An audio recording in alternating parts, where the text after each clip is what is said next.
जय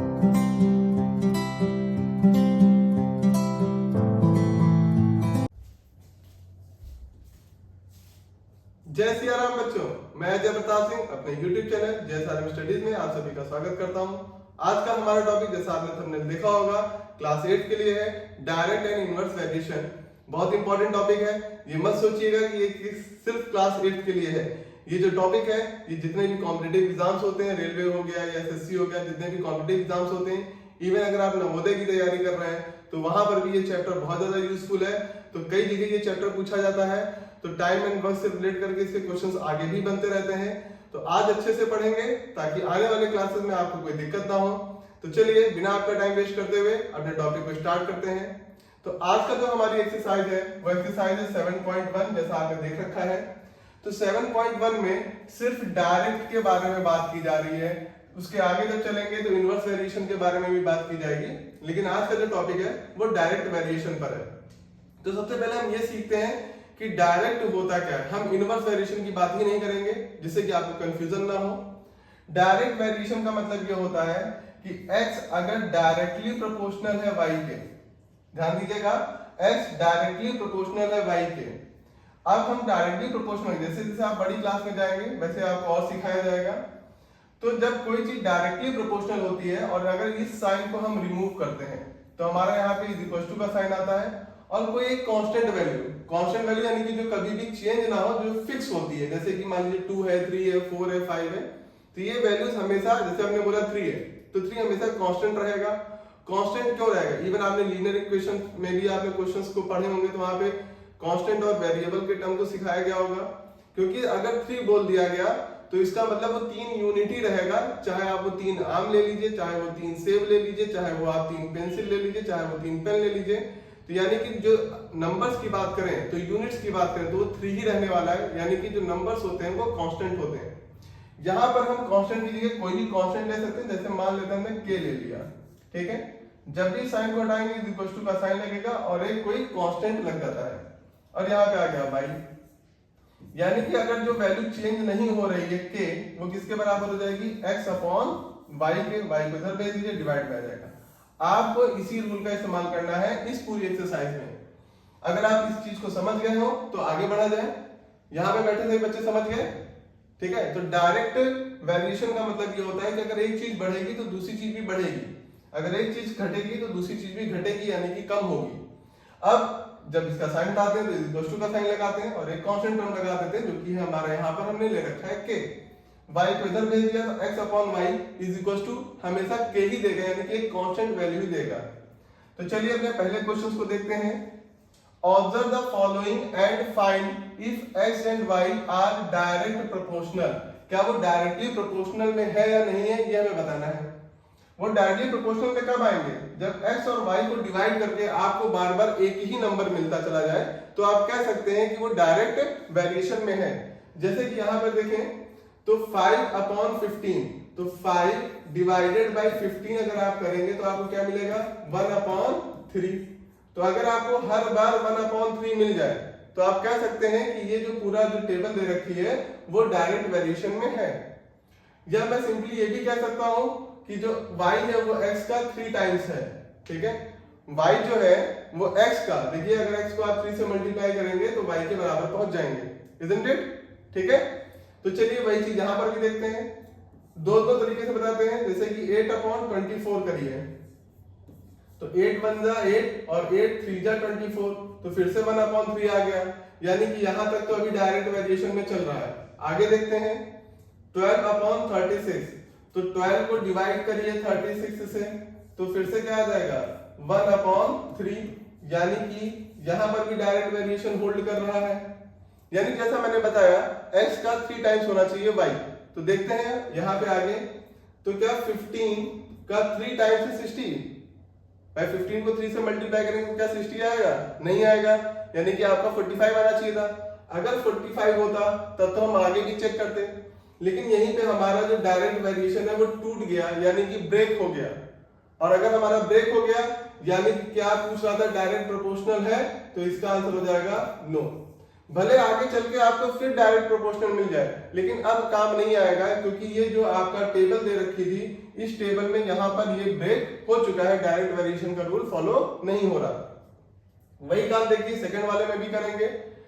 3/9, तो 3/9 को सॉल्व करिए तो फिर से 1/3 आ जाएगा सॉल्व करने पे। ठीक है, यहां पर भी देखिए तो यहां पर भी 1/3 आएगा। 7/21 फिर से 1/3 आएगा। 9/27 यानी कि इसका 3 टाइम्स ही दे रखा है, तो यहां पर भी सही है। और 10 का 3 टाइम्स दे रखा है 30, यानी कि यहां तो नो था डायरेक्ट वेरिएशन में, मगर यहां पे क्या है, yes it is in direct variation. पहला क्वेश्चन समझ आ गया। तो चलिए नेक्स्ट क्वेश्चन पे बढ़ते हैं। नेक्स्ट क्वेश्चन क्या कह रहा है, if x and y direct variation complete the following table. अब टेबल में देखिए कुछ कुछ नंबर्स गायब है, जैसे कि ये नंबर, यहाँ भी ये नंबर, ऐसे कुछ कुछ नंबर्स गायब है। और क्वेश्चन ने पहले ही कह दिया है कि डायरेक्ट वेरिएशन में है, मतलब x/y को अगर आप बार बार सॉल्व करेंगे तो आपको बार बार k ही मिलेगा, यानी कि एक ही वैल्यू बार बार आपको मिलेगी। तो देखिए ये इसका कितने टाइम्स है, 15 टाइम्स है। भाई 3 को हम किससे मल्टीप्लाई करें कि 45 आ जाए, तो यहाँ पे c रख लेते हैं क्योंकि x ऑलरेडी गिवन है। तो c से मल्टीप्लाई करें 45 आ जाए, यानी कि c is equal to 45/3। Solve कर लीजिए, आ जाएगा 15, यानी कि 15 टाइम्स दे रखा है। ठीक है, यहां पर भी 5 का 15 टाइम्स करिए, तो 5 को 15 से मल्टीप्लाई करिए 75, वेरी गुड बच्चों, तो 75 आ जाएगा। अब यहां पे देखिए, यहां पे इसका 15 टाइम्स मत कर दीजिएगा, ठीक है, क्योंकि इसका 15 टाइम्स नहीं, इसका 15 टाइम्स है 90, तो किस नंबर का 15 टाइम्स होगा 90, ठीक है, यानी किस नंबर का, फिर अगेन हम सी मान लेते हैं, सी नंबर का 15 टाइम्स होगा क्या 90 इज इक्वल टू 90 कर दीजिए। ठीक है, देखिए यहां से मैं आपको लीनियर इक्वेशन बनाना भी सिखा रहा हूं। ठीक है, तो c इज इक्वल टू क्या हो जाएगा 90/15, तो कितनी बार टेबल में आता है 6 टाइम्स आता है, तो 6 से डिवाइड कर दीजिए, यानी कि यहां पे इस ब्लैंक स्पेस में आपका आ जाएगा 6। इसी तरीके से ये कितना टाइम्स होगा 120, तो वही चीज यहां पे करनी है, तो यहां पे जहां पे 90 लिखा था वहां पे 120 कर दीजिए सिंपली, तो फिर से वैसे ही सॉल्व कर लीजिए। c का यहाँ पे पता नहीं तो हमने c मान लिया, c का 15 टाइम्स इज इक्वल टू क्या हो जाएगा 120, तो c इज इक्वल टू क्या आ जाएगा 120 डिवाइडेड बाय 15, डिवाइड कर लीजिए, आंसर आ जाएगा 8, तो इस ब्लैंक स्पेस में आपका आ जाएगा 8। इसी तरीके से इसका 15 टाइम्स, तो 10 का 15 टाइम्स यानी कि 15 इंटू 10 कर दीजिए, तो 15 इंटू 10 करेंगे तो सिंपली 0 और बढ़ जाएगा 15 के बाद, तो आपका जो नंबर आ गया वो क्या आ गया 150। तो इस तरह से देखिएगा, ये जो पहली टेबल थी वो तो मैंने सॉल्व कर दिया आपके लिए।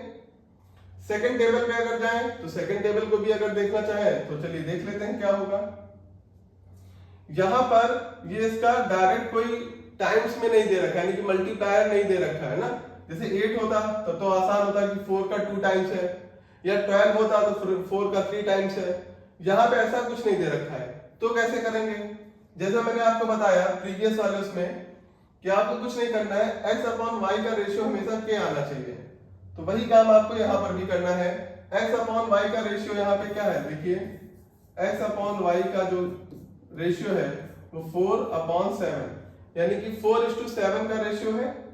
ठीक है, वही काम आपको आगे भी करना है, तो x/y इज इक्वल टू यहां पे कितना है 8 है, x की जगह पे कितना है 8 है, y की जगह पे आपको दिया हुआ नहीं है, क्या y की जगह पे आपको कोई भी वैल्यू दे रखी है, वही तो पता करनी ना, तो वो कैसे पता करेंगे, तो चलिए जो रेशियो यहां पे चल रहा है वही रेशियो आगे भी चलना चाहिए, यानी कि सॉल्व करने पे आपको बार बार क्या मिलना चाहिए 4/7 ही मिलना चाहिए। तो यहां पे हम मान लेते हैं कि ये k दे रहा है, क्या दे रहा है k, तो यहां पे देखिएगा दो तरीके हैं, दोनों तरीके से सिखा रहे हैं। इसकी वैल्यू सॉल्व करके क्या आई 4/7, इसकी वैल्यू भी क्या आनी चाहिए x/y, इसकी वैल्यू भी 4/7 आनी चाहिए, 4/7 ही आनी चाहिए। लेकिन अब ध्यान दीजिएगा, यहाँ पे x की जगह पे 8 लिखा है तो इसको 8 कर लीजिए, और यहाँ पे कुछ नहीं दे रखा है ना, तो ये क्या हो जाएगा, k हो जाएगा, जैसा कि यहाँ पे मैंने आपको दिखाया k। ठीक है, अब जो चीज चाहिए उसको इधर भेज दीजिए, यानी कि k इधर आ जाएगा, 8 7 यहाँ पे डिवाइड में ऊपर जाएगा मल्टीप्लाई में, और यहाँ मल्टीप्लाई में इधर आ जाएगा डिवाइड में, तो ये हो जाएगा 2, 7 इंटू 2 कितना हो जाएगा 14। तो सिंपली आपका आंसर आ गया 14। तो y में आपका क्या होना चाहिए था, 14 होना चाहिए था। सिंपली आप चाहे y रख लीजिए, उससे कोई फर्क नहीं पड़ेगा। अब देखिए यहां पर थोड़ा सा स्पेस बना लेते हैं, फिर सॉल्व करते हैं।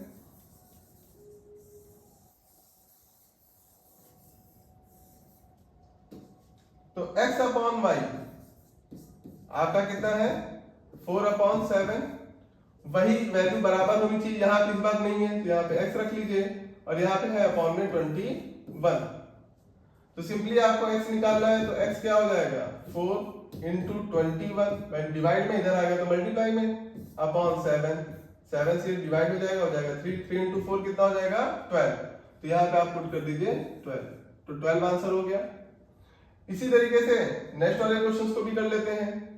तो यहाँ पे इस बार ऊपर वाला टर्म दे रखा है यानी कि 20, अपॉन नीचे वाला नहीं दे रखा है यानी कि y।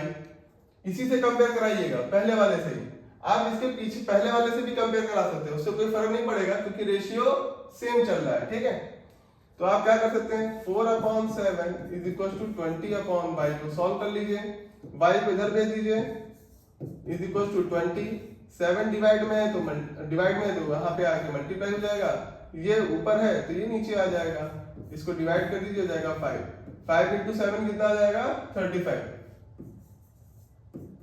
अब ये वाला जो काम है ये मैंने आपके लिए होमवर्क में दे रखा है, इसको आप होमवर्क में करके देखिएगा और कमेंट बॉक्स में आकर इसका आंसर भी बताइएगा कि आपका आंसर क्या निकला, और फिर मैं बताऊंगा वो आंसर सही है या नहीं। तो चलिए नेक्स्ट क्वेश्चन की तरफ चलते हैं।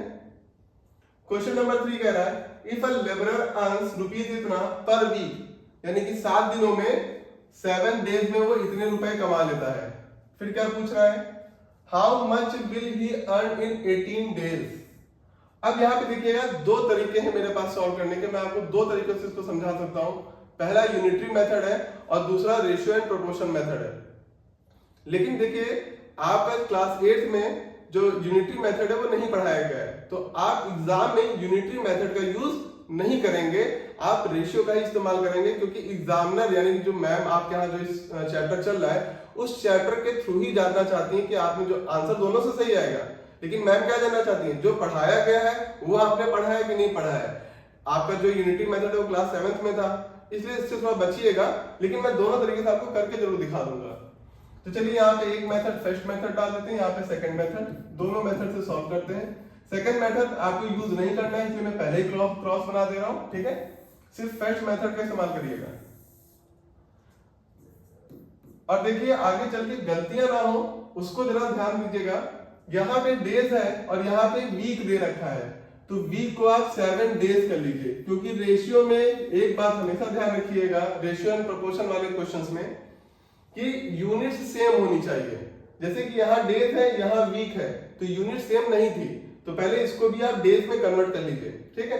तो ये काम करिएगा, आगे भी ऐसे क्वेश्चंस आएंगे तो मैं बताऊंगा कि आपको यूनिट्स ध्यान में रखनी है। तो पहला है अगर मैं डेज को ऊपर रखने की कोशिश करूं, देखिए जो चीज हमें निकालनी है आप हमेशा उस चीज को ऊपर रखिएगा। आपको यहाँ पे क्या निकालना है how much will he earn, यानी कितना कमाएगा, यानी कि मनी निकालनी है, तो मनी को ऊपर रखिए।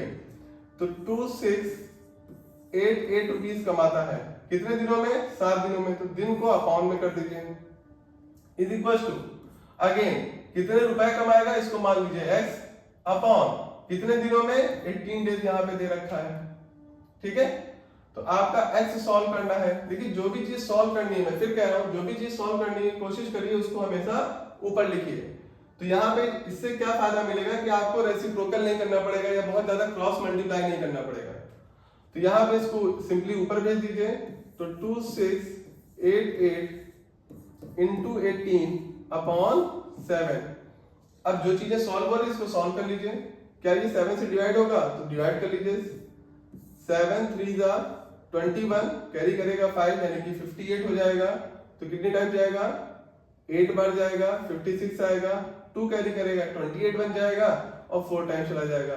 तो 384 मल्टीप्लाइड बाई 18, तो 384 मल्टीप्लाइड बाई 18, तो 8 4 जा 32, कैरी करेगा यहाँ पे 3, 8 8 जा 64, 64 और 3 67, कैरी करेगा 6, 8 3 जा 24, 24 और 6 30, फिर एक क्रॉस लगा दीजिए, 1 से है तो सिंपली आप वही नंबर नोट कर दीजिए।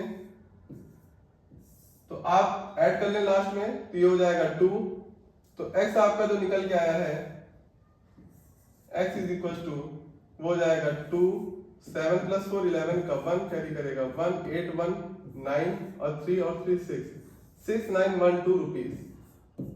लास्ट में यूनिट लिख दीजिए, यही आपका आंसर हो गया। तो इस तरीके से टोटल जो 18 दिनों में वो पैसे कमाएगा वो 6912 रुपए ही अर्न करेगा। समझ में आ गया बच्चों? देखिए अब इसी चीज को यूनिटरी मेथड से, यूनिटरी मेथड में मेरा टॉपिक ऑलरेडी यहाँ पे पढ़ा हुआ है, तो आप वहां से जाके देख लीजिएगा, लेकिन यहाँ एक बार मैं समझा देता हूँ। जो चीज निकालनी होती है उसको हम लास्ट में लिखते हैं। तो हमें निकालना क्या है? पैसे निकालने हैं, यानी रुपीस निकालने हैं, इसको लास्ट में लिखेंगे। तो 7 डेज इज इक्वल टू आपका कितने रुपीस था? 2688 रुपीस। फिर 1 डे का निकालेंगे, तो 1 डे में कितना कमाएगा? 2688 डिवाइडेड बाई 7। फर्दर 18 डेज में कितना कमा लेगा? जितने में पूछा गया वो निकाल लीजिए। तो 2688 अपॉन 7, जब लास्ट में पूछा जाता है तो इसको मल्टीप्लाई कर देते हैं और यहाँ पे रुपए का साइन बना दीजिए। अब देखिए जो इक्वेशन यहाँ बनी थी वही इक्वेशन तो यहाँ भी बन रही है ना, तो आंसर तो सेम ही आएगा। ठीक है, इसलिए दोनों मेथड बता दिए, लेकिन सेकंड मेथड का इस्तेमाल आप नहीं करेंगे, यूनिटरी मेथड है वो। दूसरा चीज ये भी ध्यान रखिएगा, हो सकता है एग्जाम में आपको बताया जाता हो इस तरह से कुछ, तो कंफ्यूज मत होइएगा। पहले उन्होंने कहा 2688 रुपीस, फिर उन्होंने कहा रेशियो बना दीजिए, क्योंकि डिवाइड का मतलब रेशियो भी होता है।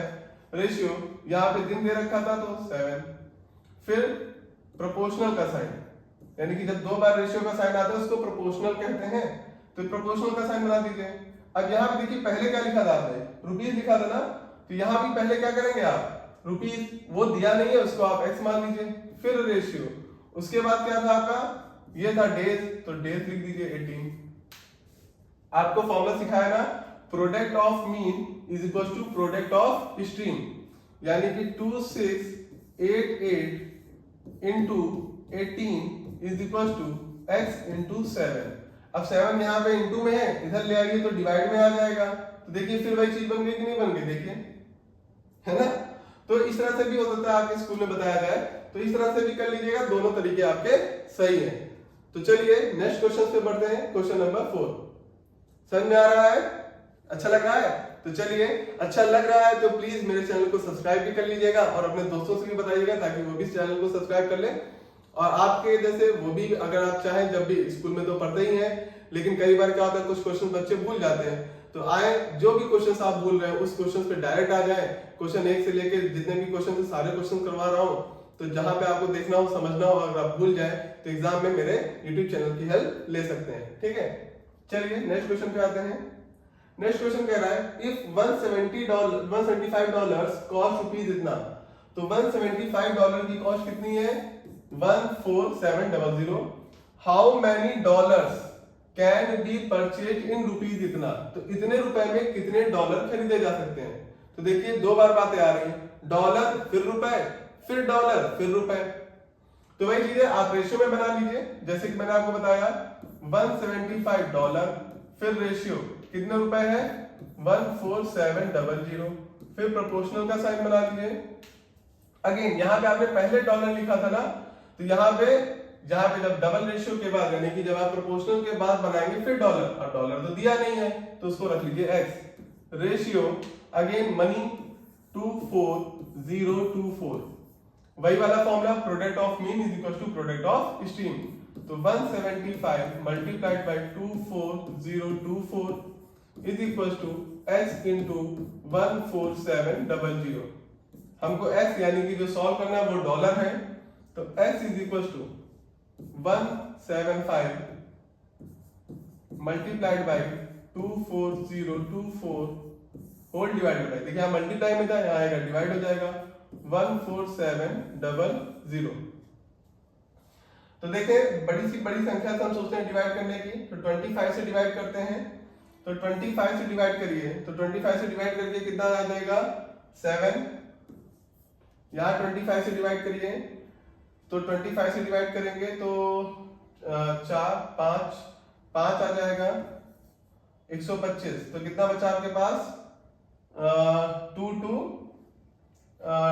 2 2 और यहाँ पे 0 आ जाएगा, यानी कि 2 2 0। अब कितनी बार जाएगा 9 टाइम्स जाएगा, 9 टाइम्स जाएगा तो आपका आ जाएगा 200। 9 टाइम्स नहीं जाएगा, 8 टाइम्स जाएगा, ठीक है। फर्दर आपका आ गया 0 बचा हुआ है, तो बस 0 सिंपली आप नहीं, एक सेकेंड रुक जाइएगा बच्चों, कैलकुलेशन फिर से देख लें। 14700 डिवाइडेड बाई 25, तो 25 से जाएगा यहां तक, तो आपका आ जाएगा 5 बार जाएगा 125 आएगा, तो 2 बचा, यहां से भी 2 बचा और यहां से 0, 220 आया। 8 बार जाएगा, तो 8 बार जाएगा तो कितना आ जाएगा 200, फिर आपका 20 और फिर 0, तो 8 आ जाएगा 588, ठीक है। चलिए इसको हटा देते हैं। अब ये किससे जा सकता है, क्या 7 से जाएगा? 7 से चला जाएगा, तो 1 टाइम्स 7 से डिवाइड करिए, 7 8 जा 56, 2 कैरी करेगा यानी 28, तो अगेन आपका आ जाएगा 4 टाइम्स। अब देखते हैं किससे डिवाइड हो सकता है। 12 से डिवाइड हो जाएगा, 8 टाइम्स जाएगा, 7 टाइम्स। इसको डिवाइड करिए 12 से, तो 12 2 जा, फिर ये हो गया 0 2, तो 0 2 यानी 2 नंबर उतारने पर भी नहीं जा रहा है आपका, तो 2 बार 0 लग जाएगा, क्योंकि तीसरा नंबर भी आपका आ जाएगा। तो फिर 24 बन चुका है, तो फिर 2 से डिवाइड हो जाएगा। अगेन इसको 7 से डिवाइड कर दीजिए, तो 7 2 जा, मैं यहाँ पे कर दे रहा हूँ साइड में, 7 2 जा 14, 6 कैरी करेगा 60 हो जाएगा, 8 टाइम्स जाएगा 56, कैरी करेगा 4, यानी कि 42 हो जाएगा, 42 जाएगा आपका 7 6 जा, तो टोटल आपका जो डॉलर्स आएगा वो आ गए 286। तो x इज इक्वल टू $286, तो यही आपका आंसर है, ठीक है। समझ में आ रहा है बच्चों? चलिए क्वेश्चन नंबर 5 की तरफ बढ़ते हैं। इफ अ कार ट्रेवल्स इतने किलोमीटर इन इतने लीटर ऑफ पेट्रोल, यानी कि इतने लीटर चली जाती है, इतने किलोमीटर चली जाती है 4.5 लीटर के पेट्रोल में, हाउ मैनी किलोमीटर, यानी किलोमीटर पूछा गया है। तो देखिए अब दूसरे मेथड से बताएंगे, जो पहले आपको बताया था। तो जितना किलोमीटर है तो 67.5 अपॉन कितना लीटर पेट्रोल यूज हो रहा है 4.5 इज इक्वल टू, जो चीज पूछी गई है वो किलोमीटर है और उसको मैंने पहले ऊपर रखा हुआ है, तो ये हो जाएगा x अपॉन कितना लीटर 26.4। तो सिंपली x आपको सॉल्व करना है, तो इसको यहाँ ऊपर भेज दीजिए, तो मल्टीप्लाई हो जाएगा 47.5 इंटू 26.4 होल डिवाइडेड बाई 4.5। देखिए अक्सर बच्चे इसमें गलती करते हैं जहां पे डेसिमल्स वाली संख्याएं आ जाती हैं, तो सिंपली कुछ मत करिए, यहाँ पे एक संख्या के पहले डेसिमल है हटा दीजिए, यहाँ भी एक संख्या के पहले, तो ये दोनों ने तो कैंसिल कर दिया, यहाँ से डेसिमल हटाएंगे तो एक जीरो यहाँ पे ऐड हो जाएगा। तो आप इसको 9 से डिवाइड कर लीजिए, 9 की टेबल में क्या जाएगा, देखिए डिविजिबिलिटी 9 की, 5 और 7 12 हो जाएगा, 12 और 6 18 हो जाएगा, तो 18 9 की टेबल में आता है, तो 9 से डिवाइड कर दीजिए, तो 9 5 जा, तो ये 5 टाइम्स जाएगा। इसको 9 से डिवाइड करिए, तो 9 7 जा 63, कैरी करेगा आपका 445, यानी कि 5 से डिवाइड हो जाएगा। अगेन 5 से डिवाइड करिए, आ जाएगा 15, फिर 5 से डिवाइड करेंगे 2 आ जाएगा और यहाँ पे आ जाएगा 3, और इसको डिवाइड कर दीजिए 2 से, तो 132 मल्टीप्लाइड बाई 3, तो 3 2 जा 6, 3 3 जा 9, 3 into 1 3, तो इतने किलोमीटर ट्रेवल कर सकते हैं 26.4 लीटर ऑफ फ्यूल के अंदर या पेट्रोल के साथ। तो ये आपका आंसर हो गया, समझ आ रहा है ना। तो चलिए नेक्स्ट क्वेश्चन की तरफ आगे बढ़ते हैं। देखिए 5 क्वेश्चन कितनी जल्दी हो गए, सिक्स्थ क्वेश्चन की तरफ बढ़ते हैं। If the thickness of pipe of 12 cardboard sheet is इतना mm, then how many sheets of the same cardboard would be 90 centimetre thick. तो देखिए जैसा मैंने आपको बताया यूनिट्स का ख्याल रखिएगा। यहां पे देखिए mm दे रखा है और यहाँ पे सेंटीमीटर दे रखा है, तो दोनों को एक जैसी यूनिट बना लेंगे तभी क्वेश्चन सॉल्व हो पाएगा। और कोशिश ऐसा करेंगे कि बड़ी यूनिट को छोटी यूनिट में कन्वर्ट किया जाए, क्योंकि उससे क्या मल्टीप्लाई होता है 10 से, ना कि डिवाइड होता है। तो डिवाइड में थोड़ा सा गलत होने के चांसेस बढ़ जाते हैं। अच्छा, हमें पूछा क्या गया, आप ये देखिए हाउ मेनी शीट्स, यानी कि नंबर ऑफ शीट्स को आप क्या रखेंगे ऊपर की तरफ। तो नंबर ऑफ शीट कितनी है, पहले यहां पे है 12, तो 12 को ऊपर लिखिए divided by 45 is equal to, यहां पर नंबर ऑफ शीट्स की बात करें तो वो निकालना है, इसको x मान लीजिए अपॉन यहां पे 90 सेंटीमीटर है तो क्या हो जाएगा 900 mm। पर ध्यान रखेंगे यूनिट्स नहीं लिखते हैं, कन्वर्ट कर लीजिएगा, चाहे तो आप लिख दीजिएगा 90 centimetre is equal to 900 mm। अब दोनों की यूनिट सेम हो गई, तो जो निकालना है इसको यहीं पे रहने दीजिए, दूसरी चीज को दूसरी साइड भेज दीजिए इनटू 900। तो अगेन आप यहाँ पे 3 से डिवाइड कर लीजिए तो आ जाएगा 4, यहाँ पे 3 से डिवाइड करेंगे आएगा 15। 15 से डायरेक्ट 90 की टेबल में आता है 6 टाइम्स, तो ये हो जाएगा 0। तो 6 इंटू 4 कितना हो जाएगा 24, और एक 0 यहाँ बचा हुआ है, तो 240 शीट्स आपकी लगेंगी। जस्ट यही आपका आंसर है, देखिए बड़ी आराम से आ गए, है ना। चलिए नेक्स्ट क्वेश्चन की तरफ बढ़ते हैं। Question number 7। A photograph of a bacteria enlarged इतने times attains a length of 4 centimetre. यानी किसी फोटोग्राफ को अगर इनलार्ज किया गया, तो यहां पे देखिए टाइम्स का मतलब समझिएगा, टाइम्स का मतलब होता है मल्टीप्लाई, एक्सक्यूज मी, टाइम्स का मतलब होता है मल्टीप्लाई। तो इतने टाइम्स हो जाती है अ लेंथ ऑफ 4 सेंटीमीटर, तो 4 सेंटीमीटर की जो लेंथ है वो इतने टाइम्स हो जाती है। What was the actual length, actual length क्या होगी बैक्टीरिया की, ठीक है, तो वो बढ़ जाती है ना। अगर यहां पे क्या करा, टाइम्स मतलब बढ़ गई, और कैसे बढ़ गई, मल्टीप्लाई में बढ़ गई। तो जब एक्चुअल लेंथ निकालेंगे तो क्या करेंगे, डिवाइड करेंगे।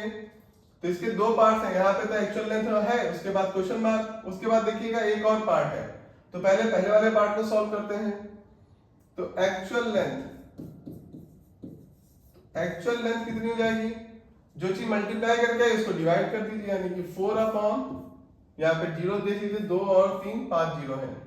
तो अच्छा, इसको मैं ऐसे भी लिख सकता हूँ 10 की पावर 5, भाई 5 0 है, तो बार बार लिखने से साइंटिफिक नोटेशन तो सिखाया है ना, ठीक है। और नहीं, अगर जो YouTube वगैरह पे देख रहे हैं मेरे इस वीडियो को, तो मैं आपको जो साइंटिफिक नोटेशंस है नंबर्स का वो भी आपको सिखा दूंगा, ठीक है।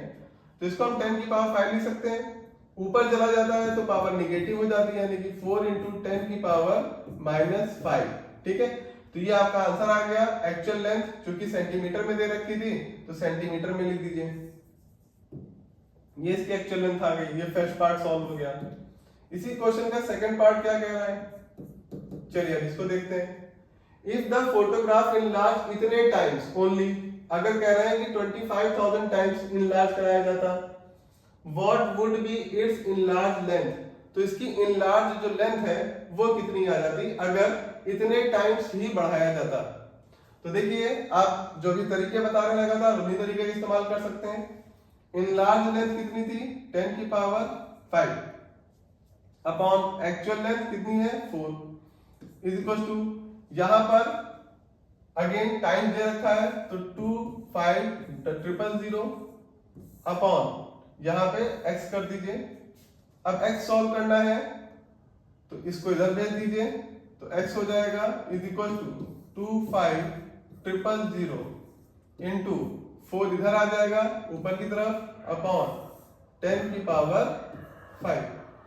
अब इसको इससे मल्टीप्लाई करिए तो 25 इंटू 4 कितना हो जाएगा 100, ठीक है। और 3 जीरो यहाँ पहले से प्रेजेंट है, यानी कि ये भी क्या हो गया 10 की पावर 5 बन गया, और ये भी 10 की पावर 5 है, तो दोनों एक दूसरे से कैंसिल हो जाएंगे और आंसर क्या आ जाएगा 1।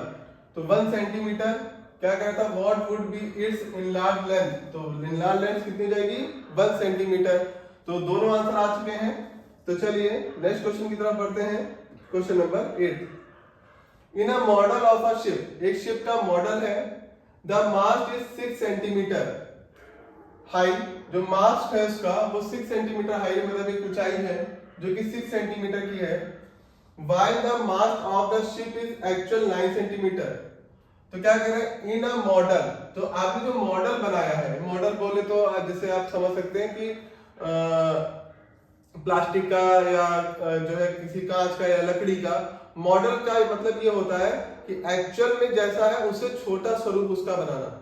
और मॉडल में जनरली उसे बड़ा तो बना नहीं, जैसे आप लोग राम मंदिर गए होंगे तो राम मंदिर में आपने देखा होगा वहां पे मॉडल भी रखा हुआ है राम मंदिर का, तो राम मंदिर ऐसा दिखेगा, यानी कि पहले आपको दिखा दिया था ये मॉडल है और बनने के बाद ऐसा ही दिखेगा, तो मॉडल छोटा होता है।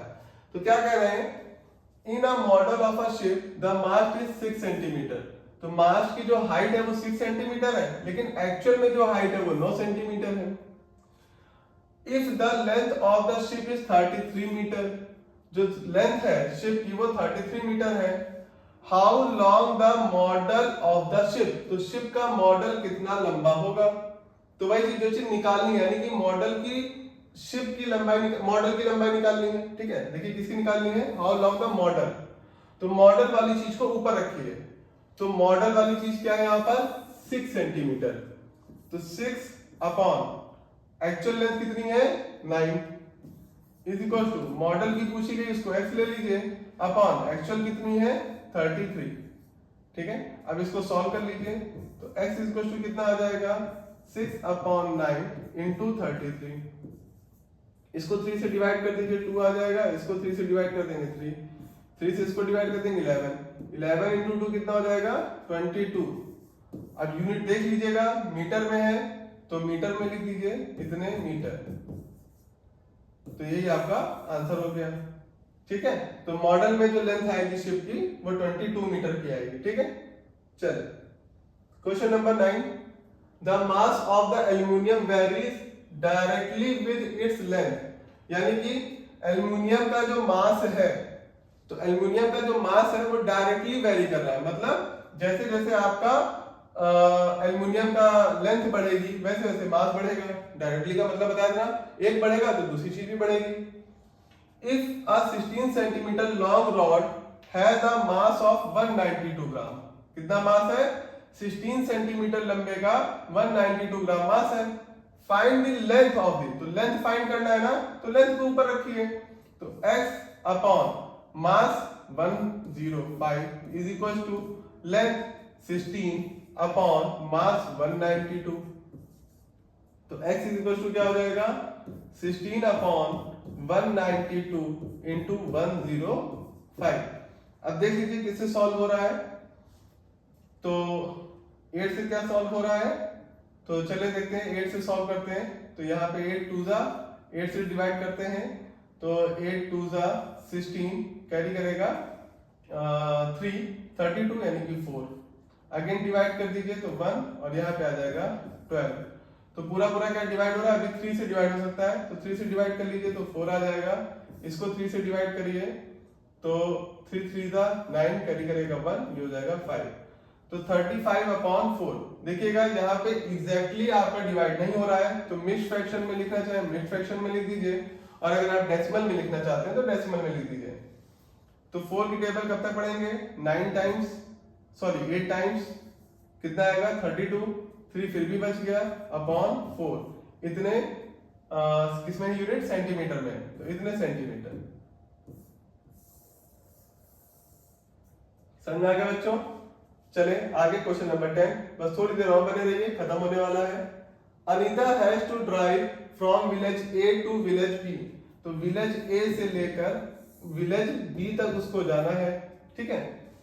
She measures a distance of 3.5 centimeter between these villages on the map, तो मैप में उसने जो देखा तो दूरी कितनी पाई 3.5 सेंटीमीटर, मैप में ध्यान रखिएगा, एक्चुअल में नहीं, ठीक है।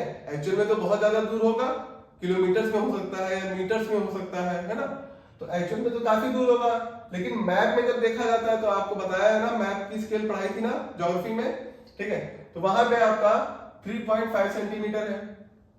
आगे, what is the actual distance between the village if the map scale is 1 centimetre is equal to 20 kilometre. तो 1 सेंटीमीटर का मतलब है 20 किलोमीटर। और पूछा क्या गया है कि एक्चुअल लेंथ यानी किलोमीटर में पूछा गया है, तो किलोमीटर वाली चीज को ऊपर रखिएगा। तो किलोमीटर अपॉन जो मैप में दे रखा है 1 centimetre is equal two kilometre upon जो आपका मैप में दे रखा है 3.5। तो x को सॉल्व करेंगे तो x is equal to 20 into 3.5, decimal हटाइए नीचे आ जाएगा 10, 0 से 0 कैंसिल हो जाएगा, तो 35 इंटू 2 कर दीजिए आ जाएगा 70। तो एक्चुअल जो आपका लेंथ है वो 70 किलोमीटर की है, क्योंकि यूनिट जो है वो किलोमीटर में दे रखी थी बच्चों। समझ में आ गया? चलिए नेक्स्ट क्वेश्चन पे चलते हैं। A 23 meter 75 centimetre high water tank cast a shadow of 20 metre, यानी कि इतना बड़ा जो आपका वाटर टैंक है उसकी जो शैडो बन रही है, जो परछाई बन रही है वो 20 मीटर की बन रही है। Find at the same time, इसी समय पर, पहला पार्ट है the length of the shadow cast by a tree इतने सेंटीमीटर है, यानी कि एक आपकी कोई वाटर टैंक रखा हुआ है, उसकी जो शैडो बन रही है उसकी लेंथ दे रखी है। अगले कंडीशन में देखिए वाटर टैंक के बारे में नहीं पूछा है, कह रहा है वो कह रहा है ट्री का, लेकिन टाइम वही है। अगर टाइम सेम है तो जो शैडो बनेगी वो भी कैसी बनेगी, एग्जैक्ट उतनी ही दूरी पे बनेगी जिस हिसाब से टैंक की बन रही थी। तो यहां पे हमें क्या करना है, जो पता करना है find the length of the shadow, तो उसको ऊपर रखेंगे। तो लेंथ ऑफ द शैडो, ये फर्स्ट पार्ट कर रहा हूं, तो length of the shadow upon actual height कितनी है।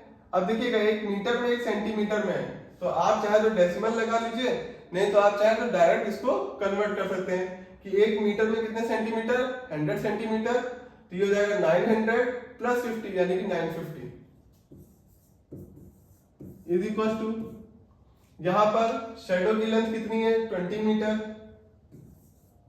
अपॉन एक्चुअल लेंथ कितनी है उसकी 23 मीटर, यानी कि 2300 और उसमें 75 और ऐड कर दीजिए तो 2375, तो इतने सेंटीमीटर। देखिए यूनिट से हमें कोई मतलब रहता नहीं है, क्योंकि हमें जो निकालना है उसकी यूनिट हमें चाहे तो आप मीटर में निकाल लीजिए चाहे सेंटीमीटर में, उससे फर्क नहीं पड़ता है। बस ध्यान रखेंगे कन्वर्ट करते समय सबको एक जैसा रखेंगे, ठीक है। चलिए सॉल्व कर लीजिए, थोड़ा ज्यादा बड़ा हो गया है। ओहो, हो क्यों नहीं रहा है?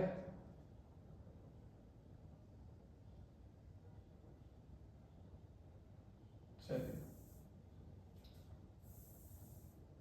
रुक जाओ भैया। x is equal to 20 upon 2375 into 950। तो चलिए सॉल्व करिए, 5 से डिवाइड करेंगे तो आ जाएगा 4, इसको भी 5 से डिवाइड करिए तो 5 4 जा 20, कैरी करेगा 3 यानी कि 37, तो 7 टाइम्स जाएगा 35, कैरी करेगा 2 25 यानी कि आ जाएगा 5। अगेन अब इसको जो है 5 से डिवाइड करिए तो 1 आ जाएगा, 4 कैरी करेगा 45 यानी कि 9 आ जाएगा, और यहाँ पे 0। 5 से डिवाइड करेंगे तो 9 टाइम्स कैरी करेंगे यहाँ पे 225 यानी कि 5। अभी इसका जस्ट डबल लिखा हुआ है, तो यहाँ पे 1 आ जाएगा और यहाँ पे 2 आ जाएगा। x इज इक्वल टू आ जाएगा आपका 4 इंटू 2 8। अब देखिए यहाँ पे कुछ सेंटीमीटर में तो आया नहीं है, तो 8 मीटर, तो सिंपली आपका आंसर हो गया। समझ में आ गया बच्चों, ठीक है। आगे देखिए सेकंड पार्ट में क्या पूछ रहा है, if height of the tree the height of a tree if the length of a shadow is 12 metre. आपकी शेडो को ऊपर रखना है, ठीक है, तो 12 मीटर की आपकी शेडो बना रही है अपॉन एक्चुअल लेंथ पूछा गया है इज इक्वल टू, तो पहले शेडो कितना बन रहा था, तो शेडो की लेंथ कितनी थी, शेडो की थी 20 मीटर, तो 20 मीटर अपॉन एक्चुअल लेंथ कितनी थी 2375, ठीक है।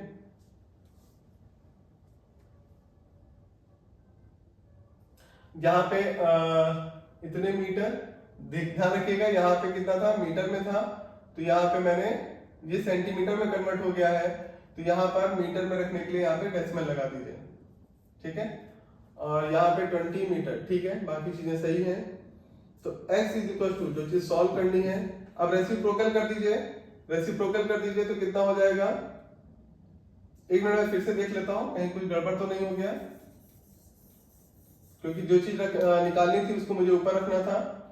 देखिए नीचे रखने से गलत नहीं होता है, ज्यादा आपका काम बढ़ जाता है, तो काम ना बढ़े इसलिए मैं ऐसा कर रहा हूं, ताकि आपका काम कम से कम रहे, ताकि गलतियां होने के चांसेस कम रहे। The height of the tree, actual height हमें निकालनी है, तो एक्चुअल हाइट को हमने निकाल लिया, x मान लिया, अपॉन शेडो कितना है 12 है, इज इक्वल टू, अब एक्चुअल हाइट, तो एक्चुअल हाइट कितनी थी इतना, अब देखिए कि इसको मीटर में रखा है तो इसको भी मीटर में रखिए, तो 23.75 अपॉन, अब इसकी जो यहाँ पे है शेडो, तो शेडो है 20, ठीक है। अब x सॉल्व कर लीजिए, x is equal to 23.75 divided by 20 into 12, decimal हटा दीजिए, यहाँ पे तो जीरो आ जाएंगे, तो इसको सॉल्व करिए, 5 से डिवाइड करिए 4 आ जाएगा, 5 से डिवाइड करिए, देखिए अभी इसको 5 से डिवाइड किया था 475 आया था, 475, 4 से डिवाइड हो जाएगा, यहाँ पे आ जाएगा 3। अब देखिए क्या है कि डिवाइड मत करिएगा, अगर पूरा पूरा कट जाए तो डिवाइड कर लीजिए, अगर पूरा पूरा नहीं करता है तो छोड़ दीजिएगा, ठीक है। तो क्योंकि डेसिमल लगाना कंपैरेटिवली काफी इजी होता है, तो 475 इंटू 3 कर लीजिए, तो 3 इंटू 5 15, 15 का 5 कैरी करेगा यहाँ पे 1, 3 7 21 और 1 22 कैरी करेगा 2, तो 3 4 12 प्लस 2 14, दो संख्या के पहले डेसिमल लगा दीजिए, तो ये आपका मीटर में आंसर हो गया। अगर आप चाहते हैं सेंटीमीटर में लिखना तो आगे दीजिएगा 14 मीटर 25 सेंटीमीटर, तब भी आपका आंसर सही है। तो इसके दोनों पार्ट हो गए हैं, अब बस लास्ट क्वेश्चन की तरफ चलते हैं, तो लास्ट क्वेश्चन भी पढ़ लेते हैं। इफ 5 men और 7 women कैन अर्न रुपीज इतना, यहाँ पे शब्दों पे ध्यान दीजिएगा, और शब्द लगा है या, यानी कि 5 आदमी या 7 औरतें मिलकर इतना रुपए, मिलकर नहीं सॉरी, या 7 औरतें इतना रुपए कमाती हैं, how much would 10 men and, यहाँ पे एंड है, एंड का मतलब मैथ्स में होता है प्लस, ठीक है। तो यहाँ पर दोनों मिल करके, एंड मिलकर, यहाँ पे मिल नहीं रहे हैं, ध्यान रखिएगा, यहाँ पे 5 men और 7 women दे रखा है, और यहाँ पे कह रहे 10 men and 13 women will earn per day, तो एक दिन में कितना कमाएंगे मिलकर, ठीक है। तो चलिए देखिएगा, अच्छा क्वेश्चन है, तो सॉल्यूशन देखते हैं इसका। 5 men और 7 women, यानी कि 5 men, तो men हो गया, अपॉन कितने रुपए कमाते हैं 2625 इज इक्वल टू 10 men कितने रुपए कमाएंगे, x मान लेते हैं। देखिए यहाँ पे क्या हो गया, जो मुझे निकालना था वो नीचे चला गया ना, देखिए गलत तब भी नहीं होता, करके दिखा रहे हैं, इसको इधर भेज दीजिए, x इधर आ जाएगा 10, अब जो चीज नीचे है उसको ऊपर कर दीजिए, और जो ऊपर है उसको नीचे कर दीजिए, तो कितना हो जाएगा, इसको 5 से डिवाइड करिए, तो 5 5 जा 25 कैरी करेगा 1, तो 2 टाइम जाएगा 10 कैरी करेगा 2, तो ये 5, तो 10 men मिलकर कितना कमाएंगे 5250 रुपीज, 10 men इतना कमाएंगे। अभी सिर्फ मैन के लिए निकाला है, वुमेन के लिए तो निकाला नहीं है, क्योंकि दोनों को तो अभी जोड़ना भी है, तो वुमेन्स के लिए भी निकाल लेते हैं। तो यहाँ पे 7, अब रुकिएगा, यहाँ पे अगर फिर से वही गलती हो जाएगी तो क्या करेंगे, हमें रुपए निकालना है, तो रुपए को ऊपर लिखिए पहले 2625 अपॉन 7, 7 क्यों, क्योंकि वुमेन तो 7 है ना, 7 वुमेन, तो वुमेन के लिए जब निकाल रहे हैं तो यहाँ पे 7 आ जाएगा, इज इक्वल टू, रुपए पता नहीं है और वुमेन है 13, तो x is equal to 2625 multiplied by 13 divided by 7, 7 से डिवाइड कर दीजिए, तो 7 3 जा 21, यहाँ पे 5 बचा तो 52 हो जाएगा, तो 7 7 जा 49, कैरी करेगा 3, 35 यानी कि 5। और 375 को 13 से मल्टीप्लाई कर दीजिए, तो 375 मल्टीप्लाइड बाई 13, तो 5 3 जा 15, कैरी करेगा 1, 3 7 जा 21, 22 का 2, कैरी करेगा 2, 3 3 जा 9 प्लस 2 11, क्रॉस 5 7 3। तो ऐड कर लीजिए, तो x निकल के आ जाएगा 5, 5 प्लस 2 7, 7 प्लस 1 8 और 3 1 4। इतने रुपीस औरतें कमा रही हैं, यानी कि वुमेन्स कमा रही हैं 13। और दोनों का साथ में पूछा गया था, तो दोनों मनीज को या जो दोनों मनी है उसको ऐड कर दीजिए, तो टोटल आपका जो अर्निंग है दोनों के द्वारा वो निकल आएगी। तो total earning is equal to 5250 plus 4875। ये हो जाएगा 5, ये हो जाएगा 7 12 का 2, कैरी करेगा 1, 8 10 11 11 का कैरी करेगा 1, 5 5 10। कितने रुपीस? तो यही आपका आंसर है। ध्यान रखिएगा यहाँ पे दोनों को जोड़कर पूछा गया था। तो आपका ये एक्सरसाइज 7.1 कंप्लीट हुई। तो होप सो आपको समझ में आई होगी। अच्छा लगा हो तो मेरे चैनल को सब्सक्राइब करिएगा और भी बच्चों को बताइएगा। जय सिया राम बच्चों।